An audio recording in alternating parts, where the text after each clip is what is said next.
Chief Justice Roberts, President Carter, President Clinton, President Bush, President Obama, fellow Americans, and people of the world, thank you.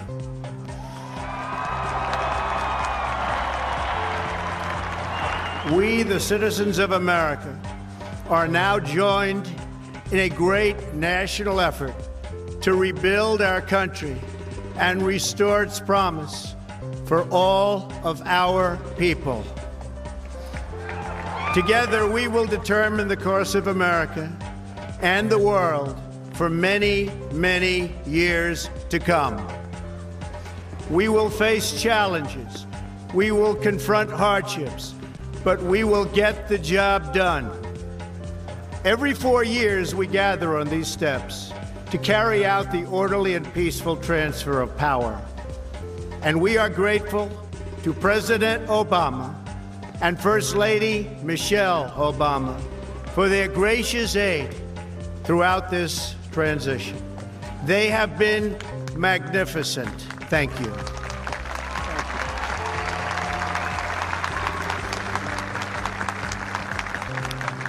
Today's ceremony, however, has very special meaning, because today we are not merely transferring power from one administration to another or from one party to another, but we are transferring power from Washington, D.C., and giving it back to you, the people.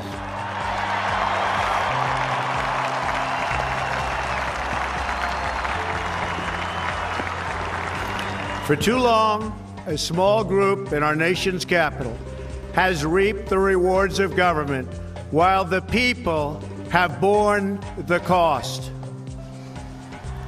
Washington flourished, but the people did not share in its wealth. Politicians prospered, but the jobs left and the factories closed. The establishment protected itself, but not the citizens of our country. Their victories have not been your victories. Their triumphs have not been your triumphs. And while they celebrated in our nation's capital, there was little to celebrate for struggling families all across our land.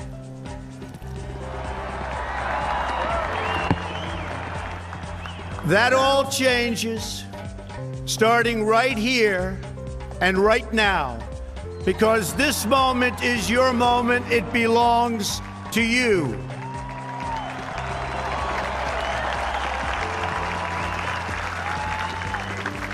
It belongs to everyone gathered here today and everyone watching all across America. This is your day.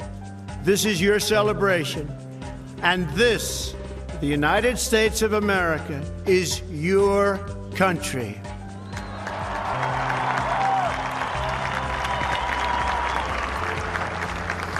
What truly matters is not which party controls our government, but whether our government is controlled by the people. January 20th, 2017 will be remembered as the day the people became the rulers of this nation again.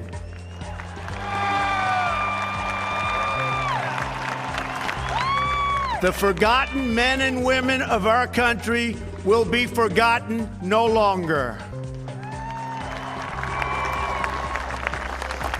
Everyone is listening to you now. You came by the tens of millions to become part of a historic movement, the likes of which the world has never seen before. At the center of this movement is a crucial conviction that a nation exists to serve its citizens. Americans want great schools for their children, safe neighborhoods for their families, and good jobs for themselves. These are just and reasonable demands of righteous people and a righteous public. But for too many of our citizens, a different reality exists. Mothers and children trapped in poverty in our inner cities, rusted out factories scattered like tombstones across the landscape of our nation, an education system flush with cash, but which leaves our young and beautiful students deprived of all knowledge. And the crime, and the gangs, and the drugs that have stolen too many lives and robbed our country of so much unrealized potential. This American carnage stops right here and stops right now.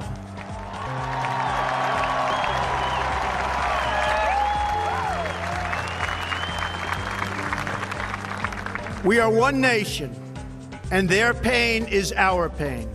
Their dreams are our dreams, and their success will be our success.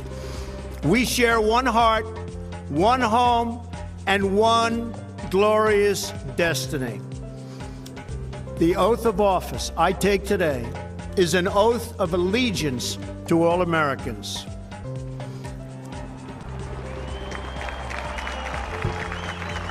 For many decades, we've enriched foreign industry at the expense of American industry, subsidized the armies of other countries while allowing for the very sad depletion of our military.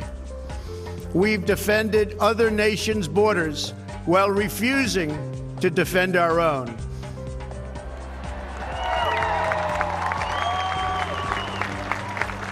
And spent trillions and trillions of dollars overseas while America's infrastructure has fallen into disrepair and decay. We've made other countries rich while the wealth, strength, and confidence of our country has dissipated over the horizon. One by one, the factories shuttered and left our shores, with not even a thought about the millions and millions of American workers that were left behind.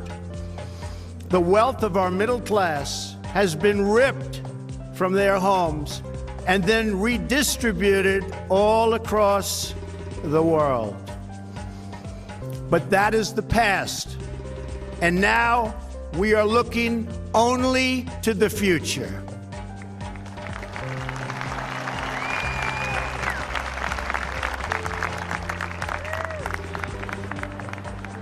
We assembled here today are issuing a new decree to be heard in every city, in every foreign capital, and in every hall of power.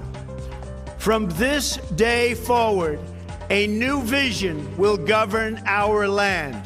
From this day forward, it's going to be only America first. America first.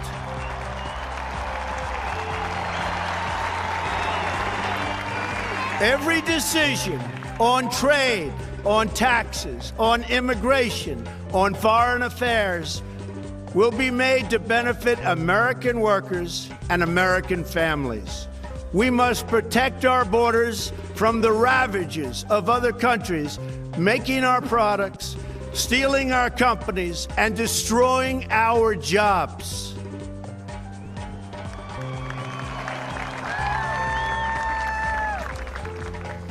Protection will lead to great prosperity and strength. I will fight for you with every breath in my body, and I will never, ever let you down.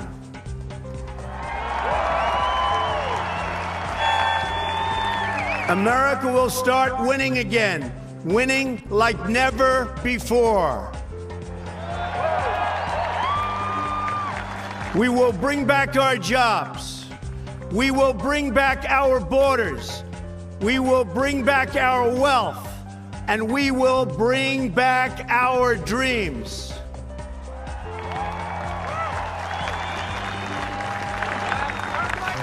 We will build new roads and highways and bridges and airports and tunnels and railways all across our wonderful nation. We will get our people off of welfare and back to work, rebuilding our country with American hands and American labor.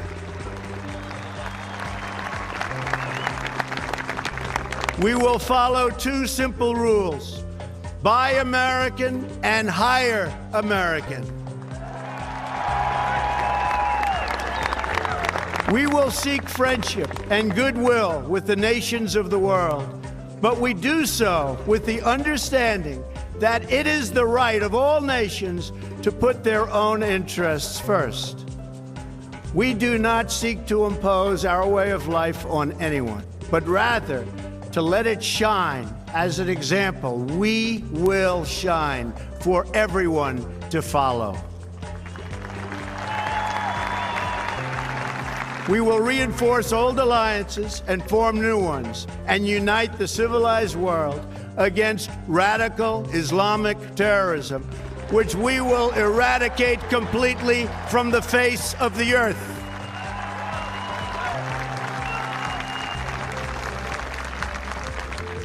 At the bedrock of our politics will be a total allegiance to the United States of America. And through our loyalty to our country, we will rediscover our loyalty to each other. When you open your heart to patriotism, there is no room for prejudice.